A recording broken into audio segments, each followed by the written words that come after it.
Bonjour à toutes et à tous, bienvenue dans cette troisième émission spéciale CES 2026. Après avoir parlé de l'IA comme nouveau centre de pouvoir, je vous propose aujourd'hui un exercice plus exigeant, un exercice que peu osent faire au CES, faire le tri. Parce que le CES est un lieu extraordinaire, mais aussi un lieu de mise en scène. La vraie question n'est pas « qu'est-ce qui impressionne sur un stand ?»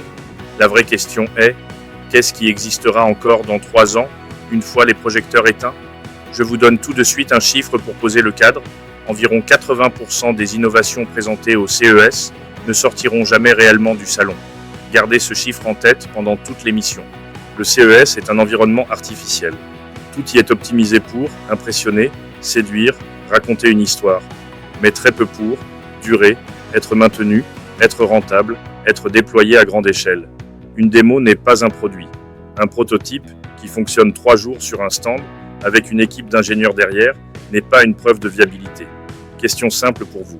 Si ce produit devait fonctionner seul, 24h24, pendant 1 an, existerait-il encore ?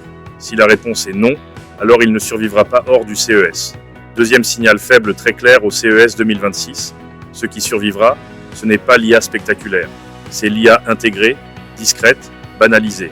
Quand des acteurs comme Samsung parlent d'IA invisible, quand Qualcomm pousse l'Edge AI embarqué, quand Microsoft intègre l'IA dans des flux de travail existants, ils ne cherchent plus à impressionner, ils cherchent à s'intégrer. Ce qui survivra, l'IA qui fait gagner du temps sans se faire remarquer, l'IA qui réduit la friction, l'IA qui s'insère dans des processus déjà en place. Ce qui ne survivra pas, l'IA vitrine, l'IA gadget, l'IA dont l'unique valeur est le mot IA. Question clé, si on enlève le mot IA du discours, est-ce que le produit a encore un intérêt ? Troisième signal faible majeur, la robotique. Soyons clairs, la majorité des robots présentés au CES 2026 ne sortiront jamais du salon. Pourquoi ? Parce qu'un robot qui survit doit être fiable, être maintenable, être assurable, être économiquement viable, être accepté socialement. Nommons les catégories condamnées, les robots humanoïdes sans usage métier clair, les robots Wahoo, sans roi, mesurables, les démonstrateurs sans chaîne de valeur A, l'inverse, ce qui survivra, les robots spécialisés, les robots invisibles, les robots industriels et logistiques intégrés au processus. Phrase clé à retenir, un robot qui impressionne plus qu'il ne sert est condamné P. Quatrième domaine critique, la santé. Ici, la règle est simple, sans confiance, rien ne survivra. Ce qui survivra, la prévention mesurable, les solutions validées médicalement, les outils intégrés au parcours de soins réels. Ce qui ne survivra pas, la surveillance déguisée en bien-être, les gadgets, santé non validée, les promesses floues autour du mieux-être.